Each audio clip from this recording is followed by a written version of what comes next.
UGC ఇటీవల తీసుకొచ్చిన నూతన ఈక్విటీ నిబంధనలను అన్ని విద్యా సంస్థల్లో వెంటనే అమలు చేయాలని all India OBC students association ఆధ్వర్యంలో ఓయూ ఆర్ట్స్ కళాశాల వద్ద నుంచి ఎన్సీసీ గేట్ వరకు పెద్ద ఎత్తున కాగడాల ర్యాలీ నిర్వహించారు.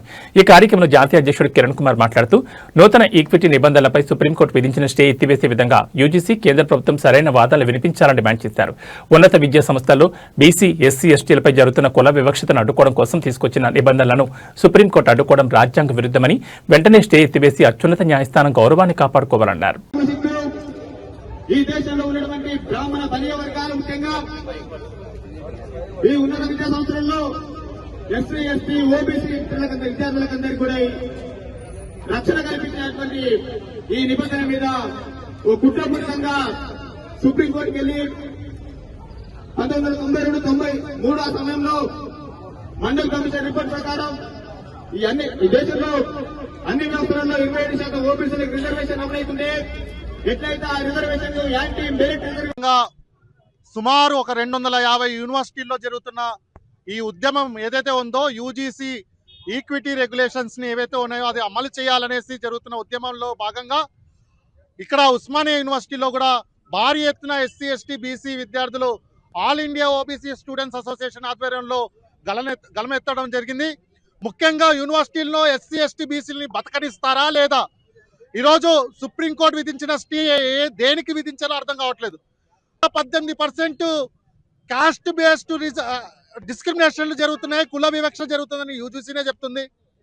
ఏ యూనివర్సిటీలో కూడా, స్టేట్ యూనివర్సిటీలో కానివ్వండి లేకపోతే సెంట్రల్ యూనివర్సిటీలో కానివ్వండి, ఎస్సీ, ఎస్టీ, బీసీ రిజర్వేషన్లు ఇప్పుడు దాకా అమలు చేయలేదు. కరెక్ట్గా 27% బీసీ రిజర్వేషన్లు, 15% ఎస్సీ రిజర్వేషన్లు, 7.5% ఎస్టీ రిజర్వేషన్లు ఏ యూనివర్సిటీలో కూడా అమలు చేయలేదు.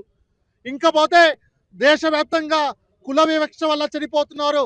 రోహిత్ వేమ్లా నుంచి మొదలుకొని ఈరోజు ప్రవీణ్ ముదిరాజ్ అని సెంట్రల్ యూనివర్సిటీలో కూడా ఆత్మహత్య చేసుకున్నారు. దేనికంటే ఒరే గొల్లోడా, ఒరే మాదిగోడా, ఒక మాలోడా, ఒక మంగ్లోడా, ఒక సాకలోడా అనుకుంటూ తిట్టుకుంటూ ఈ ప్రొఫెసర్లు, అగ్రవర్ణ ప్రొఫెసర్లు ఎవరుతున్నారో వాళ్ళు కుల వివక్ష వల్ల చేస్తుంటే పిహెచ్డీలు లేకుండా, ఎంఎస్సీలు చేయకుండా ఆత్మ బలిదానాలు జరుగుతున్నాయి. IIT, IIM, central university, state యూనివర్సిటీల్లో వీటన్నిటికీ వ్యతిరేకంగా దాఖలైన పిఐఎల్ ప్రకారంగానే మరి 2025లో డ్రాఫ్ట్ రెగ్యులేషన్లు పెట్టి 26లో రెగ్యులేషన్లు ఇస్తే అగ్రవర్ణ సేనలు, కన్నీ సేన, బాపన సేన, ఇలా అగ్రవర్ణాలన్నీ కలిపి సుప్రీంకోర్టులో స్టే పిఐఎల్ వేస్తే 2వ రోజులో సుప్రీంకోర్టు స్టే విధిస్తుంది.